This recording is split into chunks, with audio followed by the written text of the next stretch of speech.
Mapagpalang umaga po sa ating lahat mga ka-Love Hearts. Dahil sa nalalapit na po ang aking pag-uwi sa ating bansang Pilipinas upang magbakasyon at mahaba-haba din po ang aking bubunuing bakasyon dahil aabutin po ako ng mga 4 na buwan. Kaya naisipan ko pong linisin muna itong mga tropiyong ito. Mga tropiyo na nakamit ko dahil sa aking pagpupunyagi.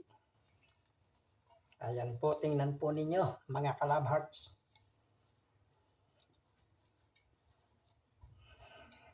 Dahil mahaba-haba po ang aking bakasyon,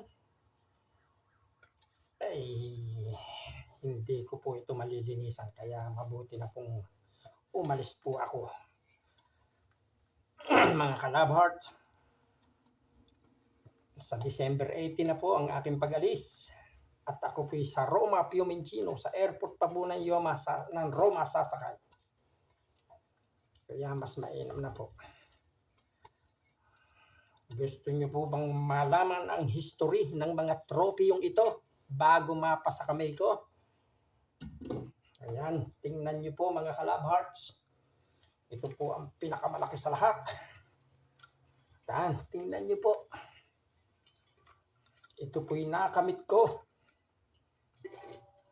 dahil sa birit ng aking boses.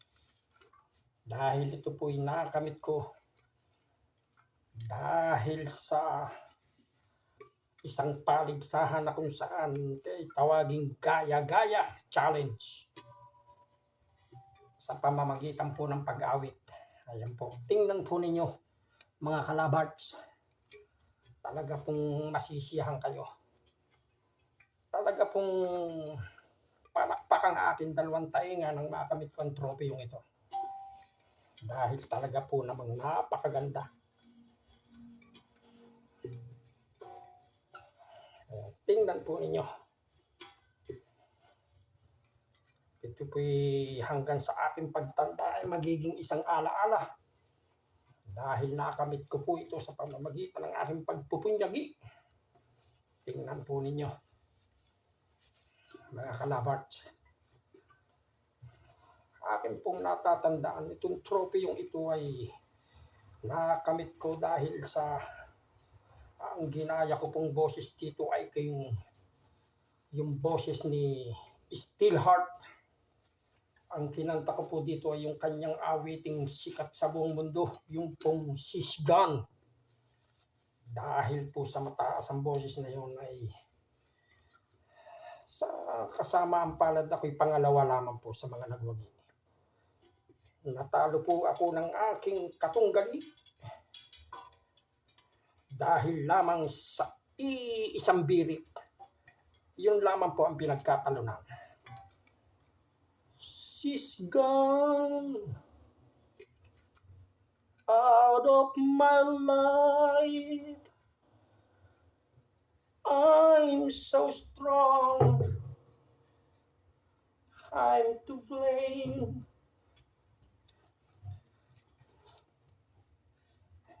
Tingnan po ninyo.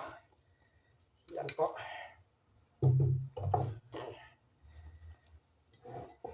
At ito po ka-Love Heart. Bagamat pinakamaliit sa lahat, ay napaka-memorable po. Dahil nang mapanalunan ko po ang tropiyong ito, ay magpapasko din katulad nito. Alam po ba ninyo kung sino ang Gaya-Gaya Challenge? Nang makamit ko ang tropiyong ito, walang iba kundi ang aking idol at idol ng lahat ng bayang Pilipinas, ng kababayan kong Pilipino. Walang iba kundi si Capre Aguilar. Magpapasko po noon nang makamit ko ang tropiyong ito. Gaya-Gaya Challenge, year 2022. At talaga pong paborito ko ang awiting yun. Lalong-lalo na po ngayong darating na Kapaskuhan. Dahil ang awiting pong yun ay pinamangatang sa Paskong darating. Kung mamarapatin po ninyo, aawitan ko po kayo ng awiting iyon. Dahil kapag inaawit ko po ang awiting iyon, talaga po namang ang damdamin ko'y isang damdaming makauwi ng ating bayang Pilipinas upang makapiling ang aking mga mahal sa buhay.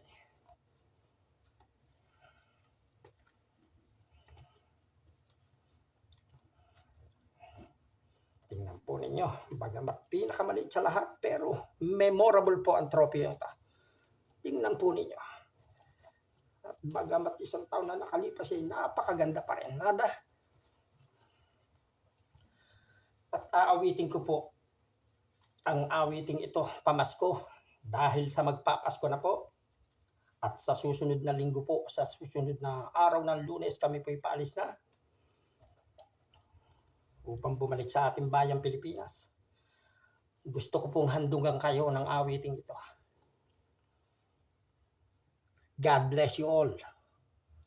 My loving love hearts. Sa Paskong darating, nais ko'y ikaw pa rin ang aking kapiling, at sa mga araw pang darating, walang ibang hinihiling. Pangarap ko'y ikaw pa rin. Kung ito'y panaginip, ay ayaw ko nang magising. Pag-ibig ko'y kahit na hindi Pasko,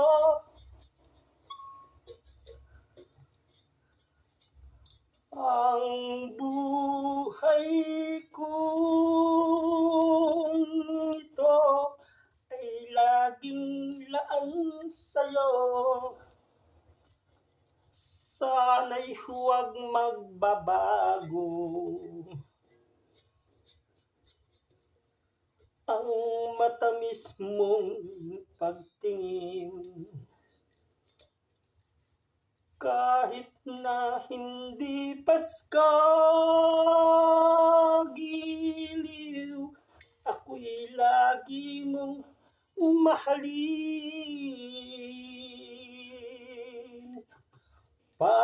Pag-ibig ko'y kahit na hindi Pasko, ang buhay ko ito ay laging laan sa'yo. Sa Paskong darating, nais ko'y ikaw pa rin ang aking kapiling,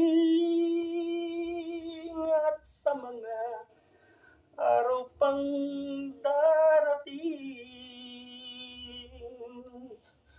pag-ibig ko'y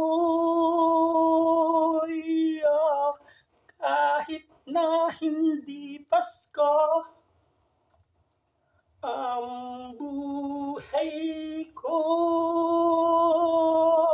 ito ay laging laan sa'yo. Sa Paskong darating,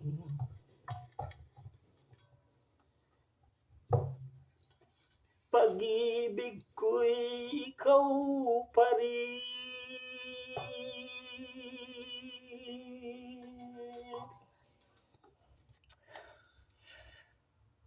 Hanggang dito na lang po. God bless. I love you all. To God be the glory. Purihin po ang ating Panginoon sa ating mga buhay. Maraming salamat po.